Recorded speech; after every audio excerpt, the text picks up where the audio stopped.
மீண்டும் உங்களை நாங்கள் சந்திப்பதிலே மிக்க மகிழ்ச்சி அடைகின்றோம். நான் இலங்கையில் இருந்து பதுளை போதனா வைத்தியசாலையில் இருந்து வைத்தியர் கிருஷான் வேதநாயகம். இன்று நாங்கள் ஒரு பிள்ளைக்கு வலிப்பு ஏற்பட்டால், காய்ச்சலுடனோ காய்ச்சல் இல்லாமலோ வலிப்பு ஏற்பட்டால் என்ன நடைமுறைகளை நாங்கள் பின்பற்ற வேண்டும் என்று பார்க்க போகின்றோம். முக்கியமாக எந்த ஒரு நோயாளியும் ஒரு ஆபத்தான கட்டத்திலே இருக்கின்ற போது வைத்தியர்களாகிய நாங்கள் சில கொள்கைகளை வைத்திருக்கின்றோம். அதாவது கோல்டன் ரூல்ஸ் என்று சொல்லுவோம். இந்த கொள்கைகளானது எந்த ஒரு நோயாளி, அது சிறு பிள்ளையாக இருக்கலாம், வளர்ந்தவராக இருக்கலாம், நல்லா வளர்ந்தவராக இருக்கலாம், ஒரு சிசுவாக இருக்கலாம், யாரும் ஒரு நோயாளி நாங்கள் வீதியாலே சென்று கொண்டிருக்கின்ற போது வீதியிலே விழுந்து கிடக்கிறார் என்று வைத்துக் கொள்ளுங்கள், அல்லது நாங்கள் பஸ் வண்டியிலேயோ அல்லது புகையிரத வண்டியிலோ செல்லுகின்ற போது அந்த நோயாளிக்கு ஏதாவது வருத்தங்கள் வந்திருக்கலாம், அதில் அப்படியே விழுந்து அவருக்கு வலிப்பு வருகிறது. அவ்வாறு இந்த கட்டங்களிலே நாங்கள் அந்த இடங்களிலே உடனடியாக எங்களுக்கு வைத்தியரினுடைய ஆலோசனை எங்களுக்கு பெற முடியாது இருக்கும். அந்த இடத்திலே ஒரு வைத்தியசாலையோ அல்லது வைத்தியர் இல்லாமல் இருக்கலாம். ஆனால் நீங்கள் செய்கின்ற இந்த முதலுதவியானது அந்த நோயாளியினுடைய உயிரை 95% பாதுகாக்கும் என்று சொல்லி ஆராய்ச்சி முடிவுகள் சொல்லப்படுகிறது. உதாரணமாக, ஒருவருக்கு மாரடைப்பு, ஹார்ட் அட்டாக் அல்லது மயோகார்டியல் இன்ஃபாக்ஷன் ஏற்பட்டு விட்டது என்று வைப்போம். அவருக்கு அந்த முதல் 1 மணித்தியாலமானது கோல்டன் டைம், ஒரு தங்கத்திலான மணித்தியாலம் என்று சொல்லுவோம். அந்த 1 மணித்தியாலத்துக்குள் அந்த நோயாளியை எங்களால் அந்த நோயாளிக்கு உதவி செய்து முதலுதவி செய்யுமாக இருந்தால் அந்த நோயாளியினுடைய உயிரை எங்களாலே காப்பாற்ற முடியும். எனவே அதே போலதான் எந்த ஒரு நோயாளியும் வைத்தியசாலைக்கு செல்லாமல் அல்லது வைத்திய உதவி கிடைக்காமல் அல்லது அதிவிரைவு வண்டி ஆம்புலன்ஸ் வண்டி வராமல் இருக்கின்ற போது நாங்கள் அதில் நின்றால், வைத்தியர்கள் அல்லாத நாங்கள் இருக்கின்ற போது என்னத்தை செய்ய வேண்டும்? அதைத்தான் நாங்கள் ஒரு வீட்டிலே ஒரு பிள்ளைக்கு வலிப்பு வந்தால் அதைத்தான் நாங்கள் செய்ய போகிறோம். என்ன இந்த கோல்டன் ரூல்ஸ் கொள்கைகள் என்றால் நாங்கள் சொல்லுவோம் DRS ABCD என்று சொல்லுவோம். Doctors ABCD, DRS ABCD. எனவே DRS என்று சொல்லுகின்ற போது முதல் வருகிற அந்த D ஆனது ஆபத்தை அகற்றுவோம். உதாரணமாக, ஒரு பிள்ளை ஒரு குளிக்க சென்ற போது அந்த பிள்ளைக்கு குளிக்கின்ற அந்த குளத்திலேயோ அந்த குட்டையிலேயோ அந்த நீர்வீழ்ச்சியிலேயோ வலிப்பு வந்தால் D எனப்படுது முதலாவது, ரிமூவ் த டேஞ்சர். ஆபத்தான பகுதியிலே இருந்து அந்த ஆபத்தான நோயாளியை நாங்கள் அகற்ற வேண்டும். எனவே என்ன செய்ய வேண்டும்? நீர்க்குட்டைகளுக்கோ நீர்வீழ்ச்சிகளோ பக்கத்தில் இருந்தால் அந்த பிள்ளைக்கு மயக்கம் வந்து வலிப்பு வருகின்ற போது அப்படியே நீருக்குள்ளே விழுந்தால் அப்படியே அந்த பிள்ளை நீரிலே மயங்கி இறந்துவிடும். எனக்கு தெரிந்த ஒருவருடைய பிள்ளை கூட, அவருடைய பிள்ளையினுடைய வயது 8 வயது, முதல் தரமாக அந்த பிள்ளை நீராடுகின்ற போது வலிப்பு வந்து அந்த பிள்ளை நீரிலே மூழ்கி இறந்தது. எனவே முதலாவது எங்களுடைய கோல்டன் ரூல் என்ன? D, remove the danger. அந்த இடத்திலே இருந்து பிள்ளைகளை அகற்றுங்கள்.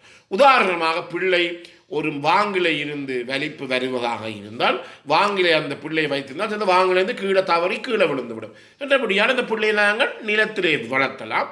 நிலத்திலே வளர்த்தி பக்கத்தில் ஏதாவது ஆபத்தான பொருட்கள் இருந்தால், கண்ணாடியோ அல்லது வெட்டக்கூடிய வயர்களோ, வெட்டக்கூடிய ஏதாவது பொருட்கள் இருந்தால் அல்லது ஏதாவது மின்சார வயர்கள் இருந்தால் இவை எல்லாவற்றையுமே நாங்கள் அகற்றிவிட வேண்டும். ஏனெனில் அந்த பிள்ளைக்கு வலிப்பு வருகின்ற போது அந்த பிள்ளை கை காலை அடிக்கும். முதலாவது D. இரண்டாவதாக என்ன? R என்று சொல்லுகின்ற போது மிக முக்கியமானது ரெஸ்பான்ஸ். அதாவது நாங்கள் கதைப்பதற்கு அந்த பிள்ளையோ அந்த பெரியவரோ ஏதாவது மறுமொழி கொடுக்கிறாரா என்று பார்க்க வேண்டும். இதிலே இது ஒரு சின்ன ஒரு மாற்றம் இருக்கின்றது.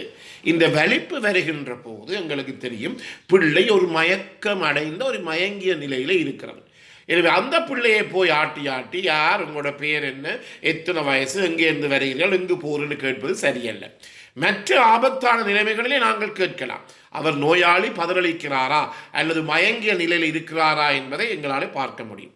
அதே நேரத்திலே நாங்கள் உடம்பை ஆட்டக்கூடாது, முக்கியமாக தலையை, கழுத்தை, முதுகு பகுதிகளை, கால்களை ஆட்டக்கூடாது. ஏனென்றால் அந்த நோயாளிக்கு ஏதாவது உடல் முறிவு, எலும்புகள் முறிவு இருக்கேற்குமாக இருந்தால், உதாரணமாக கழுத்து எலும்பு முறியுமாக இருந்தால் கழுத்தை நாங்கள் உயர்த்தி அவரிடம் கதைக்கின்ற போது கழுத்தென்பு இன்னும் கூடுதலாக உடையக்கூடிய, முறியக்கூடிய சந்தர்ப்பம் இருக்கின்றது. எனவே நாங்கள் என்ன செய்ய வேண்டும், இந்த கோல்டன் ரூல் 6 கைகளை மட்டும் உயர்த்தி அந்த நோயாளி ஏதாவது பதகளிக்கிறாரா என்பதை பார்க்க வேண்டும். அதே போலத்தான் இந்த சிறு பிள்ளைகளும் வலிப்பு வருகின்ற போது அங்காளில் அங்கே கூடுதலாக பிள்ளை அசைக்காமல் அந்த பிள்ளையினுடைய பெயரை சொல்லி அந்த பிள்ளை பதிலளிக்கின்றதா அல்லது மயங்கி இருக்கின்றதா என்று பார்க்க வேண்டும். இதெல்லாம் எவ்வளவு நேரத்தில் செய்ய வேணும், ஒவ்வொரு செகண்ட்ல முடிக்கணும். முதலாவதாக ஒவ்வொரு செகண்டும் அந்த நோயாளியினுடைய உயிரை காப்பாற்றக்கூடிய மிக முக்கியமான ஒரு காலகட்டம். இதை அனைவருமே உணர வேண்டும். எனவே மிக விரைவாக நாங்கள் வைத்தியசாலையிலேயோ அல்லது வைத்திய பீடங்களிலேயோ நாங்கள் மெடிக்கல் ஃபேக் இருக்கின்ற போது எங்களுக்கு இதை ட்ரில் முறையிலே எங்களுக்கு சொல்லிக்க ஒரு செய்முறை வகையிலே நாங்கள் செய்து பார்க்கணும். அப்போதுதான் உண்மையாக நடக்கின்ற போது இதை எங்களால் செய்யக்கூடியதாக இருக்கும். எனவே 6 என்று சொல்லுகின்ற போது நோயாளியை கதைக்க வேண்டும், கூடுதலாக அவரை குழப்பக்கூடாது, அவரை பயப்படுத்தக்கூடாது. உதாரணமாக ஒரு நோயாளிக்கு பாம்பு கடித்து விட்டது. உண்மையாக உங்களுக்கு தெரியும், இலங்கையை பொறுத்த மட்டிலே இலங்கையில் இருக்கின்ற 99% பாம்புகள் நச்சற்றவை, நான் பாய்சனஸ் ஸ்னேக்ஸ். 99% பாம்புகள். ஆனால் நோயாளி உயிரிழப்பது என்ன? பதட்டம், ஆங்ஸைட்டி, பயம். இதன் காரணமாகத்தான் நோயாளி உயிரிழக்கு. அந்த நேரத்தில் நாங்கள் என்ன செய்ய வேண்டும், இந்த நோயாளியை கதைத்து உனக்கு பெரிய ஒரு சாரை பாம்பு அல்லது நாகப்பாம்பு கடித்து விட்டது என்று சொன்னால் நோயாளி அதிலேயே மயங்கி இறந்து விடுவார். இது மிக முக்கியம். மற்றபடியாலே இந்த 6 ரெஸ்பான்ஸ் என்று சொல்லுகின்ற போது நோயாளியை குழப்பாமல் அவரை இன்னும் பிரச்சனைக்கு உட்படுத்தாமல் நாங்கள் பார்த்து கொள்ள வேண்டும். எஸ் என்று சொல்லுகின்ற போது மிக முக்கியமானது. எஸ் என்றால் ஷவுட் ஃபார் ஹெல்ப், அதாவது உதவிக்கு அழையுங்கள். தனி ஒருவராக நீங்கள் இதை செய்ய முடியாது. வைத்தியசாலையில் கூட ஒரு வைத்தியராலோ அல்லது ஒரு நர்ஸாலோ இப்படிப்பட்ட அபாயகரமான கட்டத்தில் இருக்கின்ற நோயாளியை எங்களாலே காப்பாற்ற முடியாது. எனவே எஸ் என்று சொல்லுகின்ற போது நீங்கள் உதவிக்கு ஆட்களை அழையுங்கள்.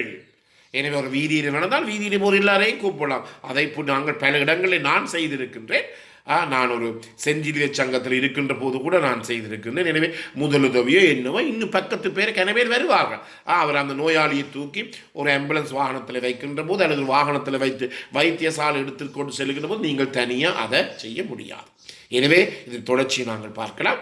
இந்த நிகழ்ச்சி உங்களுக்கு பிடித்திருந்தால் தயவு செய்து இந்த நிகழ்ச்சியை கேட்காதவர்களுக்கு இந்த நிகழ்ச்சியை அறிமுகப்படுத்துங்கள். இந்த நிகழ்ச்சி நீங்கள் லைக் பண்ணலாம், ஷேர் பண்ணலாம். அதே நேரத்தில் மேலே இருக்கின்ற மணி சின்னம் அல்லது இந்த பெல் சைனை அமுழ்த்து நீங்கள் சப்ஸ்கிரைப் பண்ணலாம். மேலதிக விவரம் தேவையாக இருந்தால் எங்களோட தொடர்பு கொள்ளலாம். 0094 777 35 62 45. மீண்டும் சந்திப்போம். நன்றி, வணக்கம்.